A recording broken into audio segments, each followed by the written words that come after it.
భార్యలు కలిగినటువంటి విశ్వక్సేన ఆళ్వార్ అంటాం. అంటే విశ్వక్సేన పూజ అనేటువంటి కార్యక్రమాన్ని చేసి ఆ యొక్క స్వామి యొక్క దాసుడు కాబట్టి ఆ యొక్క నిర్మాల్యాన్ని శటగోపురం అంటే ఆ స్వామి వారి యొక్క పాదుకలు ఎందు నుంచి ఎటువంటి విఘ్నములు కలగకూడదనేటువంటి సంకల్పంతో మనం ఈ చిన్న కార్యక్రమాన్ని చేసి ఈ లోకమంతా కూడా సుభిక్షం చెందాలి అనేటువంటి సంకల్పంతో ఆ యొక్క స్వామివారి యొక్క కార్యక్రమాన్ని ఆరంభించుకున్నాం.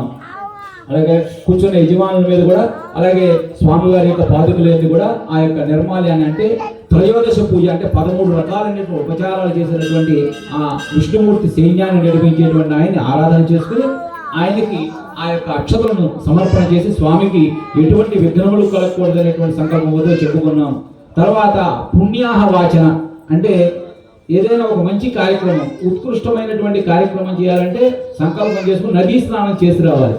అంటే మనం ఇక్కడ కూర్చుని వాళ్ళ కార్యక్రమంలో కళ్యాణం చేస్తామని సంకల్పం చెప్పుకుంటూ మళ్ళీ ఏదో విజయవాడ దాకా వెళ్ళి కృష్ణానదికో లేదంటే నాగులే దగ్గరికి వెళ్ళి కృష్ణపాయి దగ్గర స్నానం చేసి రావడం అనేటువంటిది కుదరని పని. కాబట్టి మనం శుచి అయినటువంటి మనస్కులతో మనం ఇంటి దగ్గర నుంచి దేవాలయానికి వచ్చేప్పుడు ఏం చేస్తాం, స్నానం చేయగానే ముఖాన బొట్టు పెట్టుకుంటాం. ఇండికేషన్ ఏంటి, నేను స్నానం చేసేటనే విషయం ముఖాన బొట్టు ఉంటే అంటే ఈ ఆగ్నేయ చక్రాన్ని మనం మోటివేట్ చేస్తున్నట్లయితే ఆ ఎర్రగా ఉన్నటువంటి ఆగ్నేయ చక్రం దగ్గర కొంచెం బొట్టు పెట్టుకున్నట్లయితే మన హిందుత్వంతో పాటు మనలో ఉండేటువంటి ఆ శక్తి కూడా జనరేట్ అవుతూ ఉంటుంది. అందుకే కుంకం పెట్టుకోమనేటువంటిది.